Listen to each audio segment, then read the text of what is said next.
Il est l'heure de la revue de presse et ce lundi 6 juillet, un seul mot domine les kiosques. Demain. Demain, mardi, la Cour d'appel de Paris dira si Marine Le Pen peut, oui ou non, se présenter en 2027. Et toute la presse retient son souffle. Libération y consacre sa une et 4 pages. Le Pen ou Bardella, ce que ça changerait. Le journal raconte une scène chorégraphiée au millimètre. Mardi, Jordan Bardella sera dans le train Strasbourg-Paris au moment précis où Marine Le Pen sortira de la cour d'appel, son avenir politique enfin tranché dans l'affaire des assistants parlementaires européens. Samedi, à Liévin, les deux ont affiché l'union sacrée. Si la justice m'interdit de me présenter, je soutiendrai tous les jours la candidature de Jordan Bardella, a juré la chef de file du Rassemblement national. Dans son éditorial, sobrement titré « Bascule », Paul Quignot rappelle ce vertige. Aucune présidentielle depuis 1988 ne s'est tenue sans un Le Pen sur la ligne de départ. Les Échos le disent autrement. Marine Le Pen et le RN suspendus à la décision de la Cour d'appel. Et le Figaro était aussi à Liévin, où Marine Le Pen revient, écrit le journal, puiser l'envie de continuer. Et pendant que l'extrême droite attend son verdict, un autre candidat accélère. Édouard Philippe a tenu dimanche son premier grand meeting parisien, à l'Adidas Arena, devant 5000 personnes. Tous les journaux y étaient, le Parisien a compté. Le verbe croire prononcé 37 fois, pour un slogan tout neuf, croire en nous. 1h20 de discours, sans prompteur, où l'ancien Premier ministre s'est livré comme rarement, évoquant sa maladie, l'alopécie, le vitiligo. Je me présenterai sans masque. Il promet une campagne heureuse, joyeuse, optimiste, avec tout de même, concède-t-il, un peu de sueur. Et une pique restée dans les mémoires, visant le duo Le Pen-Bardella, un parti porte-voix des classes populaires dans les campagnes, mais gourmand de petits fours à Monte-Carlo. Le Figaro salue dans son contrepoint la bascule présidentielle du candidat, tout en notant qu'il esquive l'épineux dossier des retraites. À gauche aussi, ça bouge. Dans Le Parisien toujours, Olivier Faure hausse le ton sur la gestion de la canicule. Oui, je censurerai, quand les militants socialistes, eux, voteront jeudi pour départater leur candidat. Mais la une la plus sombre du jour, c'est celle du Figaro. Violence, prostitution, le naufrage de l'aide à l'enfance. Le journal consacre son événement au drame de Louis, 17 ans, lynché à mort le 19 juin à Narbonne, alors qu'il était confié à l'aide sociale à l'enfance. Une marche blanche a réuni la ville dimanche. Derrière ce drame, des chiffres qui donnent le vertige. 400 000 enfants suivis, un manque criant d'éducateurs, entre 15 et 20 000 mineurs victimes de prostitution. Une députée parle d'une machine à broyer les gosses. Dans son éditorial, Le Grand Abandon, Laurence de Charette dénonce la faillite d'un système en roue libre et appelle à restaurer l'autorité. Le journal donne aussi la parole au maire de Paris, Emmanuel Grégoire, empêtré dans le scandale des violences sexuelles dans le périscolaire, qui se défend. Jamais on n'a couvert de pédophiles. Un projet de loi sur la protection de l'enfance arrive à l'Assemblée le 15 juillet. Il est déjà jugé bien modeste face à l'ampleur du chantier. Changement complet de décor avec les révélations du Parisien et une histoire digne d'un roman d'espionnage. L'humanitaire qui roulait pour Poutine.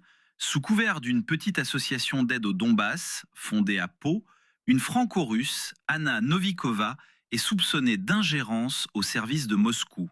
Son bras droit, un militant nationaliste corse, est mis en examen pour des faits de trahison. Il aurait servi d'intermédiaire entre le renseignement militaire russe et la mouvance indépendantiste de l'île. Le journal rappelle l'ampleur du phénomène. Plus de 150 actions attribuées à Moscou en Europe depuis l'invasion de l'Ukraine, et la France serait le deuxième pays le plus visé. Le piège de l'humanitaire, écrit la rédactrice en chef Laurence Alési.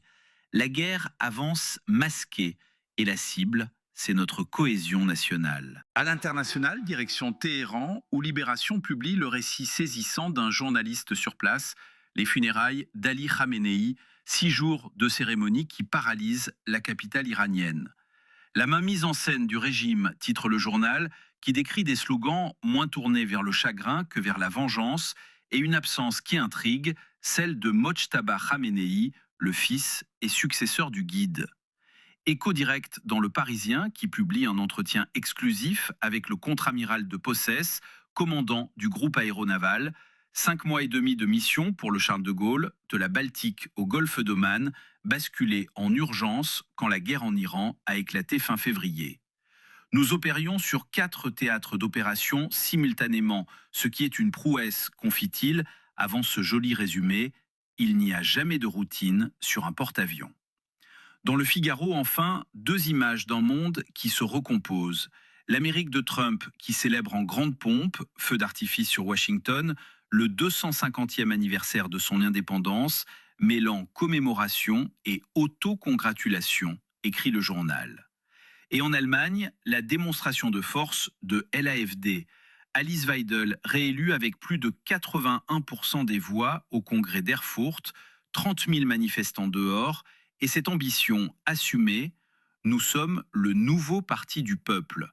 Elle se voit déjà, dit-elle, à la chancellerie. Et puis il y a ce feuilleton de l'été qui n'amuse personne, la chaleur, encore. Le Parisien annonce une 3e grosse canicule, à peine 2 semaines après un épisode historique. Libération, de son côté, tire la sonnette d'alarme sur les feux de forêt.